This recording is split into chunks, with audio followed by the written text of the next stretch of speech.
Hello everyone, কেমন আছো তোমরা সবাই? আসলে সবাই খুব ভালো আছো, আমরাও খুব ভালো আছি।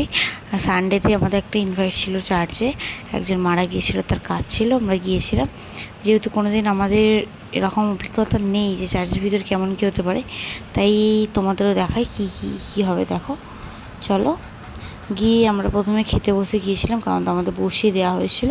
আর আমি সত্যি কিছু খেতে পারিনি, কারণ এখানে সবই কোকোনাট অয়েলের হয়, কি সব কিছুই দেখতে পাচ্ছ, ভাত ফাত এখানে সব কিছু আলাদা, তাই আমি খাইনি, উঠে পড়েছিলাম। আর সবাই বলবে খাবার নষ্ট, কিন্তু খাবার নষ্ট বলতে আমি খেতে পারবো না, সেটা খেয়ে শরীর খারাপ হবে। যেহেতু এখানে নারকেল তেলের, আর এখানকার ভাষা বুঝি না, তাই আমি বুঝতেও পারিনি যে এরকমটা হবে। আর এখানে দেখো ড্রিঙ্ক ছিল, একটা তরমুজ, একটা লেমনের। তরমুজটা খেয়েছিলাম, বেশ সুন্দর খেতে ছিল। আর এইটা হলো পায়েস, ঠিক আছে। আমি আর বাবু একটু খেলাম, খেয়ে লাস্টে বাইরে চলে এসে একটু রিলস বানালাম, বানিয়ে তারপরে তোমাদেরকে দেখাই, চলো চার্চটা কেমন আছে। এখানে চার্চগুলো খুব সুন্দর সুন্দর হয়, অনেক বড় বড় হয়। এবার এখানেও দেখলাম, যেদিকে আমরা গিয়েছিলাম তার পাশে বিয়ে হচ্ছে, মানে খ্রিস্টানদের যে হয় না, ওদের চার্চেই তো বিয়ে ফিয়ে হয়, বিয়ে হচ্ছে। আর এই যে চার্চটার ভিতরে আমরা ঢুকিনি, কারণ তোদের কেমন কী নিয়ম তো আমরা জানি না, তাই বাইরে থেকে আমরা দেখেছি। আর এই সব চার্চে এরকম একটা করে গুহা থাকে, এখানে সবাই কয়েন ফেলে। আমার বড় একটা কয়েন ফেললো প্রে করে।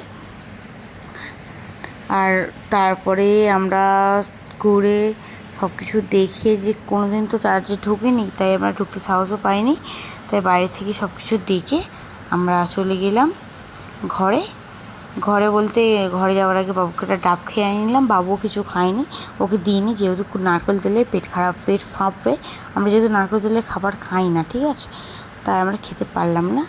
ওকে তাই একটা ডাব খাইয়ে আর ঘরে চলে যাব।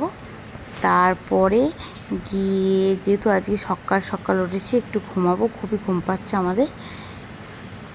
চলো তোমার যাওয়া যাক ঘরের দিকে। এই ডাব খেতে চলে এসেছি, ডাব খাওয়াবো বাবুকে একটা।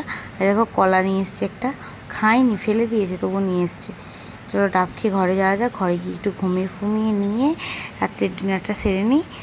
চলো, আবার পরে একটা মিনি ব্লগ নিয়ে আসবো তোমাদের জন্য।